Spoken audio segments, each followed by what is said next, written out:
This is a picture of Jay Ward, Bill Scott, and me. And Jay, of course, is the man with the mustache, the long mustache.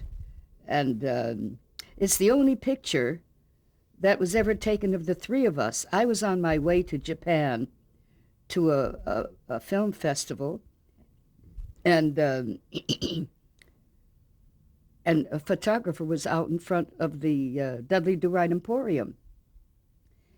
And he said, and Jay was inside, and so he said, "Come on, Jay, come and take a picture." And at first, Jay didn't want to do it because he is reclusive.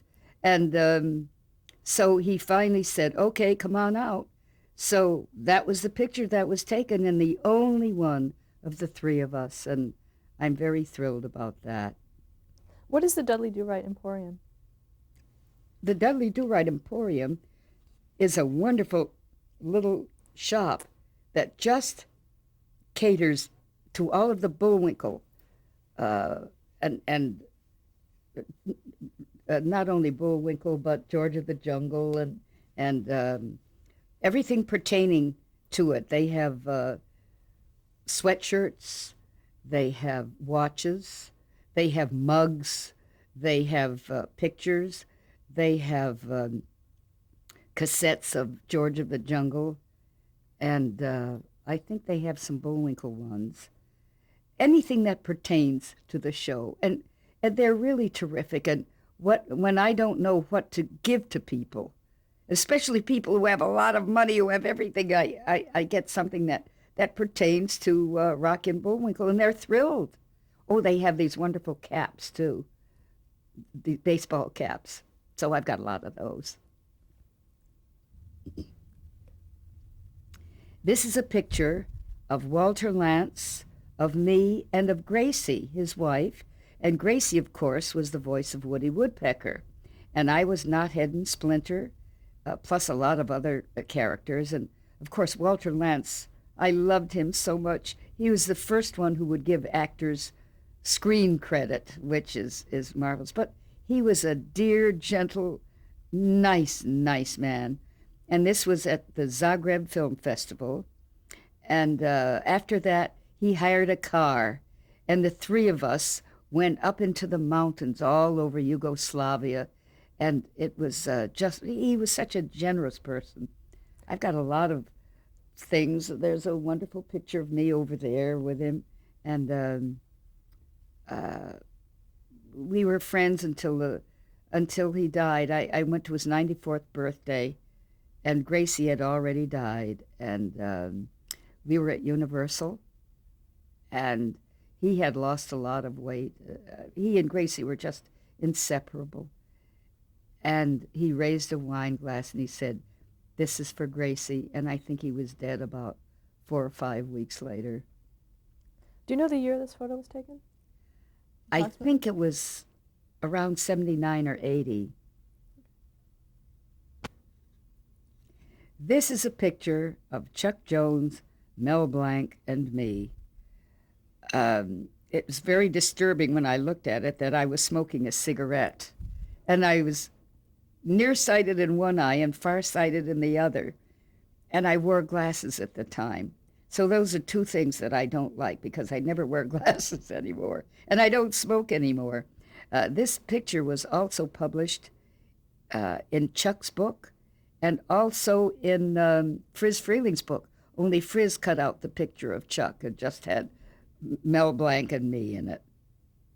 That was taken at a Warner Brothers session on the lot.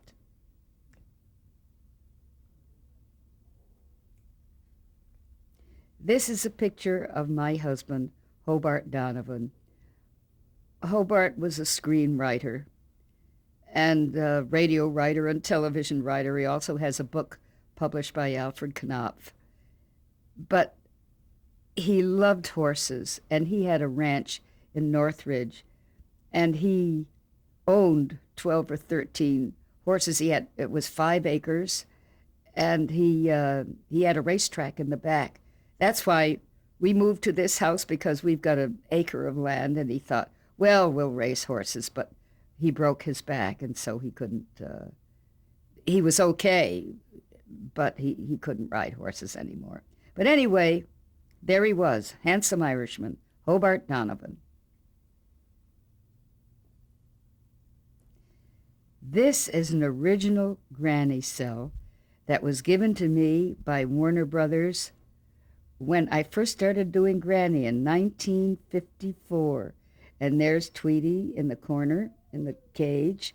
And very rarely do you get a cell with a background, and here it is. And gosh, I think that's worth a lot of money. And money doesn't make any difference to me. It's Granny and a beloved character that I did.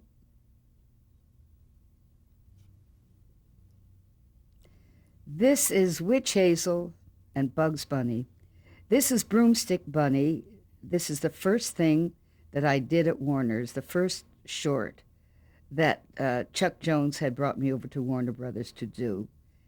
And she's a delightful character. This is an original cell with a background, and it's signed by Chuck and also signed by me.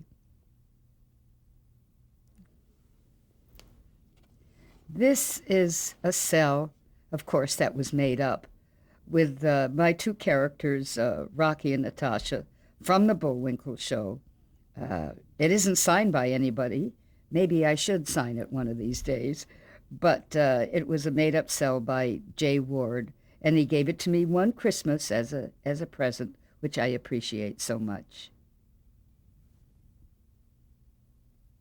This is also a made-up cell that Jay sent out for Christmas, and he sent it to all of his employers and employees. And there's Rocky and Natasha, Bullwinkle, Fearless Leader, Boris, Dudley Do-Right, even the Moonmen, Gidney and Cloyd down at the bottom, and Aesop and Son, and Inspector Fenwick. And there's a picture, if you can see it, on our right as you look at the film, of in the top hats, Jay Ward and Bill Scott.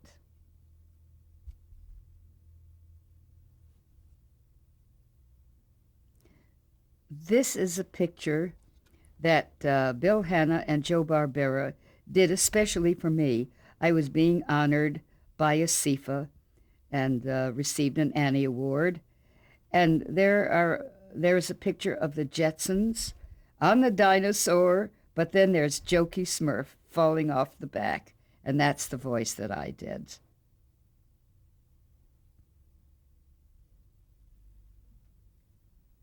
This is a photograph that was taken when Walter Lantz had his conference at AFI, and everybody was there, all the filmmakers, including me, and I'm right in the front with him because I had started a conference at USC when I was president of ASIFA Hollywood. So Walter said, would you help me put up the conference at USC? And I said I would. So after that, they had a picture taken, and there's Joe Barbera, Bill Hanna, Walter, and a picture of me as well, and Phil Roman, and Harry Love, and people who worked for Bill and Joe and Walter and all the famous animators, and it was a privilege to be among them. What does ASIFA stand for? ASIFA Hollywood is the International Animated Film Society, and this is the Hollywood branch, which I helped to start, and I started the Annie Awards as well. This is a picture hand-drawn by Otto Messmer when he was over 90. I had honored him in receiving an Annie Award, and he is the creator of Felix the Cat. And here he drew this wonderful picture of Felix. He was over 90, to June Foray, with many thanks. And I cherish this. I never met him until, and he didn't come to the Annies. He was too old at that time. But it's a joy to have an original drawing by Otto Messmer drawn just for me. How thoughtful.